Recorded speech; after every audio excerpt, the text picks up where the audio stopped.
ఓం గంగాడపతయ నమ ఆయన సరస్వత్యే నమ శ్రీమాత్రే నమ క్రీం క్రీం మహాకాళికాయ నమ శ్రీరామ జయ రామ జయ జయ రామ రామాయ నమో నమ ఓం నమ శివాయ శివాయ గురువే నమ క్రీం క్రీం మహాకాళికాయ నమ క్లీం కృష్ణాయ గోవిందాయ గోపీచన వల్లభాయ శ్రీకృష్ణ పరబ్రహ్మణే పరంజ్యోతిషే నమ ద్రాం దత్తాత్రేయ నమ జై గురు దత్తాత్రేయ నమ. యూట్యూబ్ ప్రేక్షకులకు అందరికీ కూడా నమస్కారం అండి. నేను పాలపర్తి గురునాథ శర్మ జ్యోతిషం వాస్తు సిద్ధాంతిని. 2026 ఆంగ్ల సంవత్సర ఫలితాలంతా కూడా జనవరి నుంచి డిసెంబర్ దాకా సంపూర్ణ ఫలితాలంతా కూడా విశ్లేషణ చేయడం జరుగుతుంది. ప్రధానంగా గోచారీత్యా గ్రహాల యొక్క స్థితిగతి, కలీక, వాటి ప్రభావం అంతా కూడా ధనయోగాలు ఏ రకంగా ఇవ్వబోతున్నాయి, ప్రధానమైన గ్రహాలు రాహువు మరియు శనీశ్వరుడు, కేతువు, బృహస్పతి అంతా కూడా ఎటువంటి ధనయోగాలు ఇవ్వబోతున్నాయని విశ్లేషణ చేయడం జరుగుతుంది. ప్రధానమైన గ్రహాల్లో మనకు శుక్ర భగవానుడు కూడా రాజయోగ కారకుడు. ప్రధానంగా మేషాటి ద్వాదశ రాశుల వాళ్ళకి ధనయోగాలు ఏ రకంగా రాబోతున్నాయి అనేది విశ్లేషణ చేయడం జరుగుతుంది. వాటికంతా కూడా గ్రహ గోచార ప్రకారంగా గ్రహాల యొక్క స్థితిగతి, వాటి గమనం మేరకంతా కూడా, వాటి భ్రమణం మేరకంతా కూడా వివిధ రాశుల్లో మారడం వల్ల ఎటువంటి పరిష్కారాలు ఆచరించాలి, ఈ పరిష్కారం చేయడం వల్ల ఆకస్మిక ధనలాభం సిద్ధిస్తుంది. మీరంతా కూడా మేము చెప్పిన పరిష్కారాలంతా కూడా తూచా తప్పకుండా పాటించండి. తద్వారా రాజయోగం సిద్ధిస్తుంది, అష్టైశ్వర్య యోగం కలిసి వస్తుంది. ప్రధానంగా గోచార చక్రం అనేది ఈ యొక్క గ్రహాల యొక్క గమనం మేరకు మాత్రమే చెప్పడం జరుగుతుంది. జన్మ జాతకమే ప్రధానమైన జాతకంగా ఉంటుంది. మీ జాతకాన్ని అంతా కూడా జ్యోతిష్య సిద్ధాంతాలతోటి పరిష్కారం అంతా కూడా ఆచరించడం వల్ల విపరీత రాజయోగము, ఆకస్మిక ధనలాభం సిద్ధించడానికి ఆస్కారం ఉంటుంది. ప్రధానమైన గ్రహాలు అన్నీ కూడా చూసుకుంటే శనీశ్వరుడు, రాహువు, బృహస్పతి, కేతువు మరియు శుక్ర భగవానుడు అంతా కూడా రాజయోగ కారకులు అవుతారు. ఏంటంటే ఈ యొక్క గ్రహ గోచారంలో ఎక్కువ కాలం అంతా కూడా వీటి ప్రభావం అంతా కూడా ఎక్కువగా ఉంటుంది. ప్రధానంగా గోచార చక్రంలో అంతా కూడా ఎక్కువగా ఈ గ్రహాల యొక్క ప్రభావం అంతా కూడా విశ్లేషణ చేయడం జరుగుతుంది. ప్రధానమైన గ్రహాలంతా కూడా ఎటువంటి ప్రభావం చూపబోతున్నాయి, ఏ రకంగా ధనయోగాలు ఇవ్వబోతున్నాయి అనేది విశ్లేషణ చేయడం జరుగుతుంది. ప్రధానంగా గోచారీత్యా గ్రహస్థితి ఈ రకంగా ఉంది. ప్రధానంగా చూసుకుంటే సూర్య భగవానుడు, అంగారకుడు, బుధుడు, శుక్రుడు అంతా కూడా చూసుకుంటే జనవరి 1వ తారీఖు నుంచి మనకంతా కూడా ధనుసు రాశిలో ప్రవేశం చేసి ధనుసు రాశిలో చతుర్గ్రహ కుటుంబంతో సంభవం జరుగుతుంది. మరి జనవరి 15వ తారీఖు నుంచి చూసుకుంటే సూర్య భగవానుడు అంతా కూడా చూసుకుంటే ఇక్కడ మకర రాశిలో ప్రవేశం చేయడం, మకర సంక్రమణం అంతా కూడా 15వ తారీఖు అంతా కూడా సంభవిస్తుంది. మరియు బృహస్పతి అంతా కూడా చూసుకుంటే మిథున రాశిలో అంతా కూడా ఈ డిసెంబర్ 5వ తారీఖు నుంచి మనకంతా కూడా మిథున రాశిలో సంచారం చేయడం, అంటే తిరోగమనంలో అంతా కూడా సంచారం చేసి ఇక్కడంతా కూడా స్థిరంగా ఉంటారు. మరి జూన్ 14వ తారీఖు దాకా, జూన్ 14వ తారీఖు తర్వాత మళ్ళీ కర్కాటక రాశి ప్రవేశం చేసి అక్కడ స్థిరంగా ఉండడం జరుగుతుంది.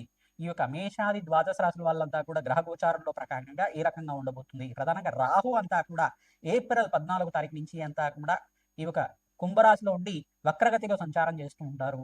మరియు కేతు కూడా సింహరాశిలో ఉండి ఈ యొక్క ఏప్రిల్ 14వ తారీఖు తర్వాత వక్రగతి సంచారం అంతా కూడా జరుగుతుంది.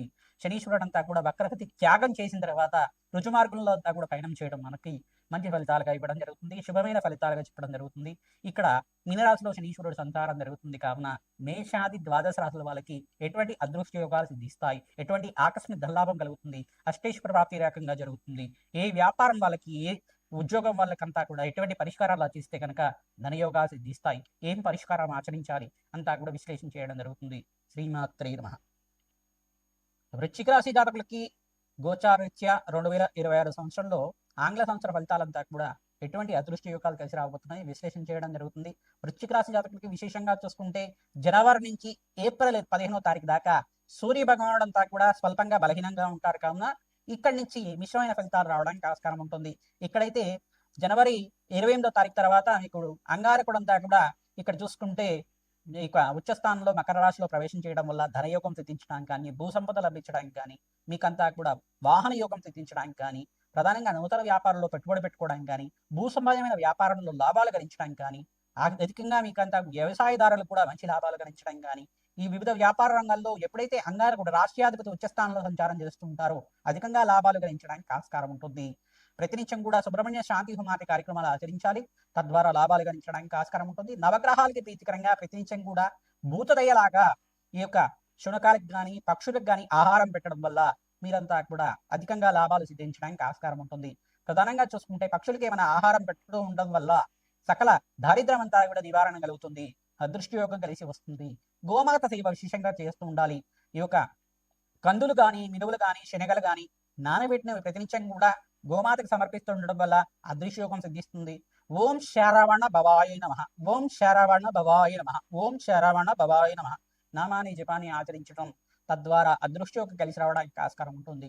ఓం దత్తాత్రేయాయ స్మరణ మాత్రేణ సంతుష్టాయ నమః నామాన్ని జపాన్ని ఆచరించడం వల్ల అధికంగా లాభాలు సిద్ధించడానికి, అదృష్టయోగం కలిసి రావడానికి, వివాహాది శుభకార్యాలు జరగడానికి, దత్తాత్రేయ స్వామి వారి అనుగ్రహం వల్ల శీఘ్రంగా శుభ కార్యక్రమాలంతా కూడా నెరవేరడానికి ఆస్కారం ఉంటుంది. ఆగస్టు నుంచి సెప్టెంబర్ దాకా మీకంతా కూడా అదృష్టయోగం కలిసి వస్తుంది. ప్రతినిత్యం కూడా ఎవరైతే దత్తాత్రేయ శాంతి హోమాది కార్యక్రమాలు ఆచరిస్తూ ఉంటారో, నవగ్రహాలకు ప్రదక్షిణాలు ప్రతిరోజు కూడా చేయడం వల్ల అదృష్టయోగం కలిసి వస్తుంది. జన్మ జన్మాంతరమైన దారిద్ర్యం అంతా కూడా నివారణ కలుగుతుంది. అధికంగా లాభాలు సిద్ధించడానికి ప్రతినిత్యం కూడా శివాలయంలో చెరుకు రసంతో అభిషేకం చేయించడం వల్ల అదృష్టయోగం కలిసి వస్తుంది. ఇక్కడ జూన్ 14 తర్వాత బృహస్పతి యొక్క సంచారం అంతా కూడా ఉచ్చస్థానంలో సంచారం చేయడం, కర్కాటక రాశిలో ప్రవేశం చేయడం వల్ల వృశ్చిక రాశి జాతకులకంతా కూడా అధికంగా లాభాలు సిద్ధించడానికి ఆస్కారం ఉంటుంది. ఇక్కడ జన్మ జాతకంలో ఈ యొక్క చంద్రభగవానుడు నీచ స్థానంలో సంచారం చేస్తూ ఉంటారు కావున జన్మజాతవశాత్తు చంద్రభగవానుడు ప్రీతికరంగా బియ్యాన్ని దానం చేసుకుంటూ ఉండాలి. సోమవారం రోజున, ప్రతి సోమవారం రోజున కొద్దిగా బియ్యం అంతా కూడా బ్రాహ్మణత్వం దానం చేసుకుంటడం వల్ల మనశ్శాంతి లభిస్తుంది. మనోవికారం అంతా కూడా నివారణ కలుగుతుంది. మీకంతా కూడా అదృష్టయోగం సిద్ధించడానికి ఆస్కారం ఉంటుంది. ఎవరైతే కనుక ఈ గ్రహాలకంతా కూడా శాంతి హోమాది కార్యక్రమాలు చేస్తుంటారో, ప్రధానంగా శనీశ్వరుడు, అంగారకుడు, బృహస్పతి, రాహు, చంద్రభగవానుడికంతా కూడా మీరు జపహోమాది కార్యక్రమాలు ఆచరించడం వల్ల జన్మజాతకంలో ఉండే సకల దారిద్ర్యాలంతా కూడా నివారణ కలిగి గ్రహదేవతల అనుగ్రహం వల్ల మీకంతా కూడా అదృష్టయోగం సిద్ధించడానికి, రాజ్య ప్రాప్తి కలగడానికి ఆస్కారం ఉంటుంది. పొలిటికల్ రంగంలో వాళ్ళకు కూడా మంచి పదవి లభించడానికి ఆగస్టు నుంచి సెప్టెంబర్ లోపల మీకు మంచి లాభాలు గణించడానికి ఆస్కారం ఉంటుంది. బృహస్పతి అంతా కూడా ఉచ్చస్థానంలో సంచారం చేయడం వల్ల అధికంగా లాభాలు ఇవ్వబోతున్నారు. ధన ప్రాప్తి కలగడానికి ఆస్కారం ఉంటుంది. విశేషమైన పుణ్యప్రాప్తి కలగడానికి ఆస్కారం ఉంటుంది. ప్రతినిత్యం కూడా నవగ్రహ శాంతి హోమాది కార్యక్రమాలు, రాజశ్యామల యజ్ఞాది గ్రతులు కానీ, లక్ష్మీ కుబేర శాంతి హోమాది కార్యక్రమాలు కానీ, విశేషమైన హోమాలంతా కూడా ఆచరించడం వల్ల అదృష్టయోగం కలిసి వస్తుంది. ధన ప్రాప్తి కలుగుతుంది. శ్రీమాత్రే నమః. మేషాది ద్వాదశ రాశుల వాళ్ళకి 2026 ఆంగ్ల సంవత్సర ఫలితాల్లో భాగంగా జనవరి నుంచి డిసెంబర్ దాకా విశ్లేషణ చేయడం జరిగింది. ప్రతినిత్యం కూడా మేషాది ద్వాదశ రాశుల వాళ్ళు నవగ్రహాలకి అభిషేక హోమాది కార్యక్రమాలు ఆచరించడం, విశేషంగా మహాలక్ష్మీదేవికి ప్రీతికరంగా మహాలక్ష్మి దేవాలయంలో కానీ, దుర్గామాత దేవాలయంలో కానీ పసుపుతో అభిషేకం చేయించి అమ్మవారికి నూతన వస్త్రాన్నంతా కూడా సమర్పించడం వల్ల అదృష్టయోగం కలిసి వస్తుంది. కార్యసిద్ధి కలుగుతుంది. ఎవరైతే కనుక ప్రతినిత్యం కూడా గోమాత సేవ చేస్తూ ఉంటారో, విశేషంగా మీకంతా కూడా పుణ్యప్రాప్తి కలుగుతుంది. అదృష్టయోగం కలిసి వస్తుంది. రావి చెట్టు, వేప చెట్టు ఉన్న ప్రాంతం దగ్గర వృక్షరాజానికి అంతా కూడా ఈ యొక్క 27 ప్రదక్షిణాలు కానీ, 54 ప్రదక్షిణలు కానీ ప్రతిరోజు కూడా ఆచరించడం వల్ల జన్మజాతకంలో ఉండే సకల గ్రహదోష నివారణ కలుగుతుంది. నకారాత్మక శక్తి అంటే నెగటివ్ ఎనర్జీ అంతా కూడా నివారణ కలుగుతుంది. మీకంతా కూడా పాజిటివ్ ఎనర్జీ లభిస్తూ ఉంటుంది. విశేషమైన పుణ్యయోగం సిద్ధిస్తుంది. ధన ప్రాప్తి కలగడానికి ఆస్కారం ఉంటుంది. గోమాత సేవ విశేషంగా చేస్తూ ఉండాలి. ఎవరైతే గోమాత సేవ అంతా కూడా విశేషంగా చేస్తూ ఉంటారో అదృష్టయోగం కలిసి వస్తుంది. ఈ గోచార చక్రం అనేది గ్రహాల యొక్క గమనం మార్గం మాత్రమే చెప్తూ ఉంటాం. జన్మ జాతకమే ప్రధానమైన జాతకంగా ఉంటుంది. ప్రతినిత్యం కూడా అమ్మవారి సేవ చేయండి, అమ్మవారి యొక్క ఆరాధన చేయండి, తద్వారా లాభాలు గణించడానికి ఆస్కారం ఉంటుంది. జన్మ జాతకంలో ఉండే సకల గ్రహదోష నివారణ కోసం అని చెప్పేసి జ్యోతిష సిద్ధాంతాలతోటి మీరంతా కూడా ఈ యొక్క జాతకాన్ని విశ్లేషణ చేసుకొని మీరంతా కూడా పరిష్కారం ఆచరించుకోవడం వల్ల, మీరు మాకు కాల్ చేసి అపాయింట్మెంట్ తీసుకొని జాతకం అంతా కూడా విశ్లేషణ చేయించుకోవడం వల్ల మీకు యజ్ఞ హోమాది కార్యక్రమాలు సంపూర్ణమైన జాతకం అంతా కూడా విశ్లేషణ చేసుకుని జీవితం కావాల్సిన ఎటువంటి పరిష్కారం అంతా కూడా ఆచరించడం వల్ల రాజయోగం సిద్ధిస్తుంది. 2026లో ప్రథమార్థంలో స్వల్పంగా మిశ్రమైన ఫలితాలు ఉన్నప్పటికీ మేషాది ద్వాదశ రాశుల వాళ్ళకి ఇక్కడ ద్వితీయార్థంలో అంటే మే 15వ తారీఖు నుంచి నవంబర్ 25వ తారీఖు దాకా మీకంతా కూడా రాజయోగం సిద్ధించడానికి, ధనప్రాప్తి కలగడానికి ఆస్కారం ఉంటుంది. మీకు జన్మజాతకంలో ఉండే సకల గ్రహదోష నివారణ చేసుకొని గోచారిత్య గ్రహాలు యోగకరంగా ఉన్నప్పుడు రాజయోగం సిద్ధిస్తుంది. ధనప్రాప్తి కలుగుతుంది. విశేషంగా బీదవాళ్ళకి అంతా కూడా అన్నదానం చేయండి, వస్త్రదానం చేయండి, తద్వారా రాజ్య ప్రాప్తి కలుగుతుంది. ధనయోగం సిద్ధిస్తుంది.